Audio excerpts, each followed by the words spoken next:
First அமைச்சர் அவர்கள் first times of இந்தியால நேற்றைக்கு முன்தினம் முதல் பக்கத்தில் ஹார்ட் டிஸ்குகள் காணாமல் போயுள்ளன. 7வது 8வது 9 மற்றும் 10 5 7 8 10 ஆகிய மாடிகளில் உள்ள கணினிகளில் இருந்து ஹார்ட் டிஸ்குகள் காணாமல் போயிருக்கின்றன என்று டைம்ஸ் ஆஃப் இந்தியாவில் செய்தி வந்த பிறகு அமைச்சர் பத்திரிகையாளர்களை சந்திக்கிறார் இல்லைங்களா? இது ஒரு வெளிப்படையான அரசு, ஜீரோ கரப்ஷன், டிரான்ஸ்பரண்டா இருக்கும் என்று மாண்புமிகு முதலமைச்சர் அவர்கள் சொல்வதை நானும் நம்புகிறேன், நீங்களும் நம்புகிறீர்கள். ஆனால் டைம்ஸ் ஆஃப் இந்தியாவில் செய்தி வந்த பிறகு அமைச்சர் அவர்கள் செய்தியாளர்களை சந்தித்து ஆமாங்க ஹார்ட் டிஸ்க் காணாம போயிருக்குங்க. சரி என்ன சார் பண்ணீங்க? நாங்க சிந்தாதிரிப்பேட்டை காவல் நிலையத்தில் புகார் அளிச்சிருக்கோம். நண்பர்களே, தமிழ்நாட்டில் இன்வெஸ்டிகேஷனுக்கு என்றே இருக்கக்கூடிய பிரத்யேகமான ஏஜென்சி கிரைம் பிரான்ச் சிஐடி. இந்த வழக்கை கிரைம் பிரான்ச் சிஐடி விசாரிக்க வேண்டும் என்றால் ஆமாம் விசாரிக்க வேண்டும். சிந்தாதிரிப்பேட்டை போலீஸ் ஸ்டேஷன்ல போய் நீங்க கம்ப்ளைண்ட் கொடுத்தீங்கன்னா அவங்க பந்தோபஸ்து பார்ப்பாங்களா, இன்வெஸ்டிகேட் பண்ணுவாங்களா? அப்போ உங்களுக்கு இந்த காணாமல் போன ஹார்ட் டிஸ்குகளை கண்டுபிடிக்க வேண்டும் என்ற எண்ணம் இருக்கிறதா இல்லையா?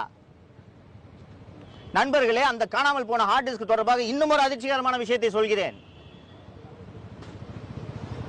மின்சாரத்துறையில மின் வாரியத்தில் விஜிலன்ஸ் என்று ஒரு பிரிவு இருக்கிறது. அது மின்சார திருட்டை கண்டுபிடிக்கிறதுக்கான பிரிவு.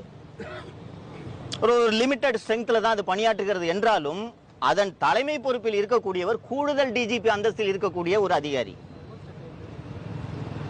இப்போது அந்த பதவியில் இருப்பவரின் பெயர் திரு ஆயுஷ்மணி திவாரி. நண்பர்களே, அவருடைய அலுவலகத்தில் இருக்க ஹார்ட் டிஸ்க காணாங்க. அப்போது மின்சாரத்துறை அமைச்சர் திரு நிர்மல்குமார் அவர்கள் என்னதான் ஆய்வு செய்தார்? Sir, April 30 Madras high court division bench CBI investigation transformer கொள்முதல் சிபிஐ இன்வெஸ்டிகேஷன் போட்டிருக்குங்க. அந்த ஆதாரங்களை எல்லாம் சேகரித்து பத்திரமாக கொடுக்க வேண்டியது இந்த அரசின் கடமையா இல்லையா? காணாம போச்சு ஹார்ட் டிஸ்க்ன்றீங்க. எங்க யாருங்க எடுத்தா சிசிடிவி வச்சு கண்டுபிடிக்கலாம்னு கேட்டா சிசிடிவி 4 மாடியில வேலை செய்யலன்றாங்க. சார், அப்ப என்ன சார் ஆய்வு பண்ணீங்க நீங்க? நினைக்க நெஞ்சம் பதறுகிறது தோழர்களே. நான் 18 ஆண்டுகள் லஞ்ச ஒழிப்பு துறையில பணியாற்றி இருக்கிறேன். ஒரு அரசு அலுவலகத்தில் இப்படி ஆவணங்கள் காணாமல் போகாது. இன்னைக்கு இந்த செய்தி பரபரப்பாகி அனைத்து எதிர்க்கட்சிகளும் இது குறித்து விசாரணை வேண்டும் என்று அறிக்கை வெளிவந்த பிறகு தற்போதைய செய்தியாக இன்று காலை வந்திருக்கக்கூடிய செய்தி, கோபிநாத் என்பவர் கைது செய்யப்பட்டிருக்கிறார். பெங்களூருக்கு அழைத்து சென்று 34 ஹார்ட் டிஸ்குகள் மீட்கப்பட்டுள்ளன என்று கூறுகிறார்கள். காவல்துறை அதிகாரிகள் இருக்காங்க, அவங்களுக்கு தெரியும் இது என்ன ஜுவல் தெஃப்டா ப்ராப்பர்ட்டி தெஃப்டா. சார், பைக்கை புஷ்டம் சார் சொல்றதுக்கு இதுல திருடு போனது ஹார்ட் டிஸ்குகளை விட முக்கியமாக டேட்டா. நான் ஏற்கனவே அந்த ஜாப் ராக்கெட்ல நடந்த விவகாரத்தை சொன்னேன்.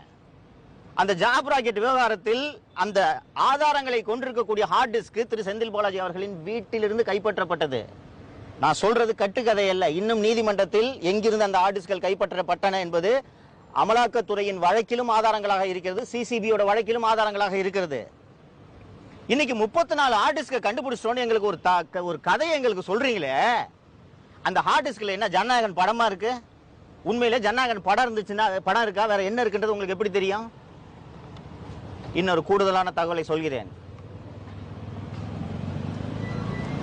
காணாமல் போக வேண்டியது அல்லது காணாமல் போக அடிக்க வேண்டும் என்று இவர்கள் நினைத்தது ஒரே ஒரு ஹார்ட் டிஸ்க், ஒரே ஒரு ஹார்ட் டிஸ்க். அந்த ஒரு ஹார்ட் டிஸ்கை மட்டும் திருடுனா அந்த ஒரு ஹார்ட் டிஸ்க்ல என்ன இருக்குன்னா,